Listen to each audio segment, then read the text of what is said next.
На срочном заседании Совбеза ООН Украина и Россия обвиняли друг друга в подрыве Каховской ГЭС, называя это террористическим актом. Первое слушание по иску Украины к России прошло в Международном суде ООН в Гааге. Россия названа террористическим государством.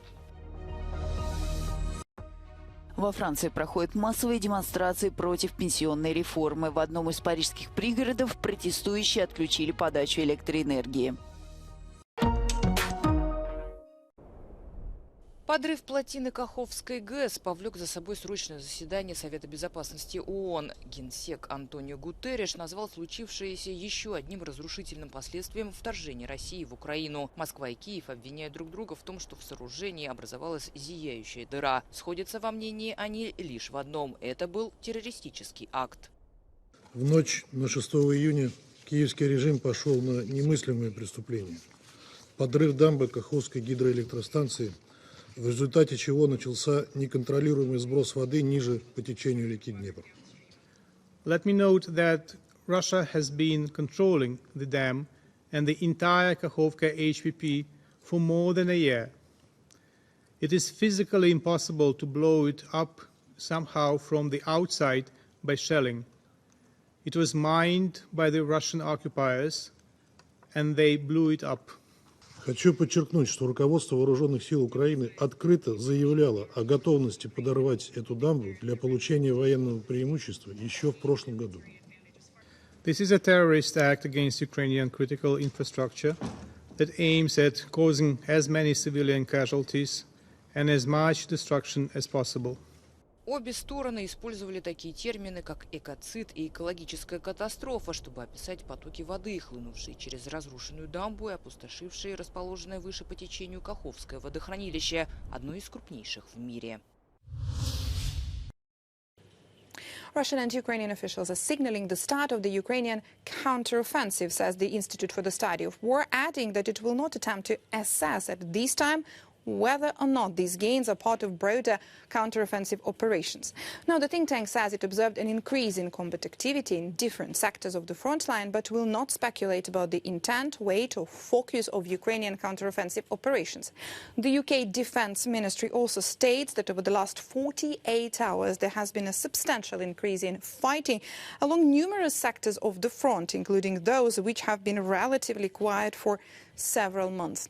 Ukraine's Deputy Defense Minister Hanna Maliar said a Ukrainian offensive is taking place in several directions, heightening speculations that a major push by Kyiv to recapture land held by Russia's occupying forces could be getting underway. Now, in the east, Ukrainian forces made limited advances north and southwest of Bakhmut. Maliar reported that Ukrainian forces advanced 200 meters to 1.6 kilometers in the direction of Orikhovo-Vasilivka and 100 to 700 meters near Ivanivske and Klishivka. Ukrainian Eastern Group of Forces spokesperson Colonel Serhiy Cherevati reported that mechanized Ukrainian forces also advanced from 300 meters to 1 kilometer in the direction of Zaliznyanske and Bogdanivka. Ukrainian forces also continued ground attacks in western Donetsk and eastern Zaporizhia regions and made further limited tactical gains. The Institute for the Study of War says geolocated footage indicates that Ukrainian forces likely advanced southwest of Velika Novosilka and within 1.5 kilometers northwest of Storozheva. The think tank assesses a successful counteroffensive operation may take days, weeks, or even months before its outcome becomes fully clear, during which time Russian sources may falsely claim to have defeated it. Россия названа террористическим государством, стремящимся стереть украинскую идентичность. Об этом говорилось во вступительных выступлениях в Международном суде ООН в Гааге. Дело возбуждено Киевом, который просит Верховный трибунал ООН обязать Москву выплатить репарации за исторические нападения на районы Восточной Украины, удерживаемые сейчас сепаратистами, и за аннексию Крыма. Look at what happens now. Russia is no longer limiting itself to discrimination in Crimea. Now it seeks to erase Ukrainian identity everywhere. It even puts our people through filtration camps, deporting our children and hiding their own identities from them. Russia simply denies the existence of Ukrainians as a distinct identity. Представители Москвы изложат свою ответную позицию в четверг. Это дело – одно из нескольких судебных процессов против России, связанных с Украиной. Оно включает и обвинение в насильственной аннексии Крыма в 2014 году, за которым последовало и прошлогоднее российское вторжение в Восточную Украину. Решение Международного суда ООН обязательно для исполнения, но инстанция не в состоянии это обеспечить. В рамках объявленного во Франции Национального дня протеста против пенсионной реформы во вторник группа членов профсоюзов вторглась и на некоторое время заблокировала штаб-квартиру Оргкомитета Олимпийских игр 2024 в Париже. Одновременно с этой акцией по всей стране начались массовые демонстрации и митинги несогласных с президентским декретом, принятым 20 апреля. Cette réforme, elle est malheureusement promulguée et les décrets 64 ans sont publiés. C'est une réalité. Ça ne veut pas dire qu'on l'accepte. Ben non, mais ça ne veut pas dire qu'on l'accepte, mais la façon de ne pas l'accepter, elle va bouger. Ça ne fera pas les mêmes formes de mobilisation qu'on a eues jusqu'alors. Несмотря на угрозы профсоюзов продолжить протесты против пенсионной реформы, президент не намерен уступать демонстрантам. И для реализации своего проекта он планирует задействовать все имеющиеся в его распоряжении конституционные рычаги и инструменты власти. The game is almost over. The surprising statement by one of France's main union leaders this Tuesday, saying that even though the anger and the discontent among the French public are likely to continue, protests like the ones we've been seeing across the country will most certainly die down. It's been 5 months since a wave of social unrest has rocked this country, sparked by the French government's decision to reform the pension system and raise the retirement age from 62 to 64, something that Emmanuel Macron himself has come forward several times, stating it was necessary for this country's future. So much so that his administration bypassed Congress and pushed the bill into law without a vote, something that angered protesters even further and sparked fears of the return of the kind of violence we saw here in this country back in 2018 with the Yellow Vests movement. Those fears haven't materialized, but this Tuesday, Emmanuel Macron and his entourage are certainly breathing a sigh of relief over the prospect of a few calm weeks and perhaps even months. But for people in the streets of Paris and other major French cities this Tuesday, things are still very serious. They say this is no game. What is at stake here is theirs and their country's future. Annelise Borges in Paris for Euronews.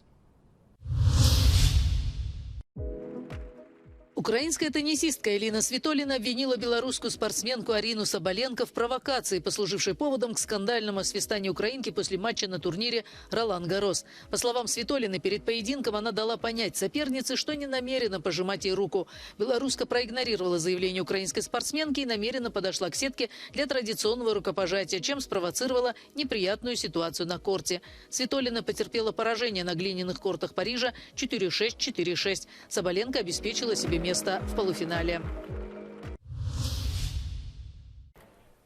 Десятки знаменитостей за последние 14 лет позировали обнаженными с морскими обитателями.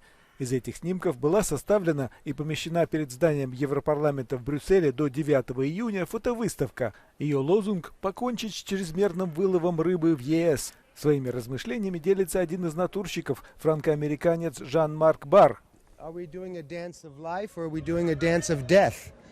And for me, I mean, of course, the poor shark is dead.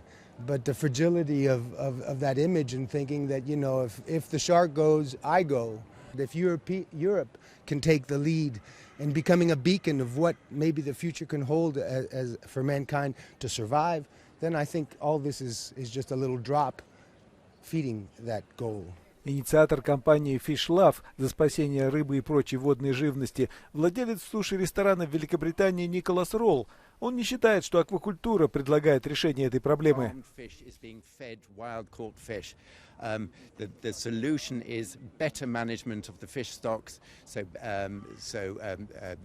following scientific advice, stop listening, for the politicians to stop listening to the lobbyists of industrial fishing companies and to reduce the amount of fish that we catch. Хотя для стран Евросоюза установлены ежегодные квоты на улов рыбы, 25% ее выбрасывается обратно в море, потому что эти излишки не представляют коммерческого интереса. Глава организации «Наша рыба» Бек Хаббард выступает против хищнических способов добычи.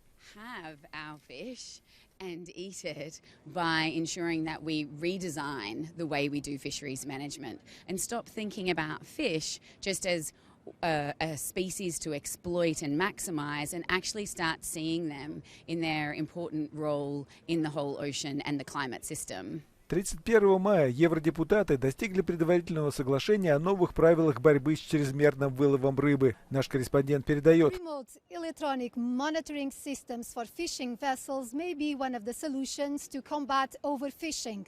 This will provide more data about what is being actually taken out of the ocean.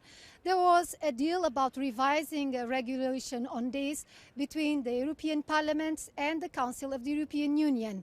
When this regulation will be in place, the fishing industry will have about 2 years to put it in practice. Isabel Marques da Silva, Euronews in Brussels.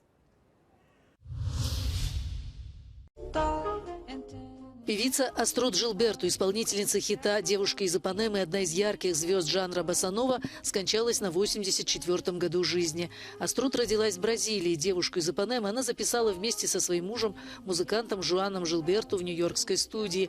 В оригинальной версии супруги пели дуэтом, но трек стал хитом, когда вышел без вокала Жуана. Он вошел в топ-5 песен США, в топ-30 Великобритании и получил Грэмми.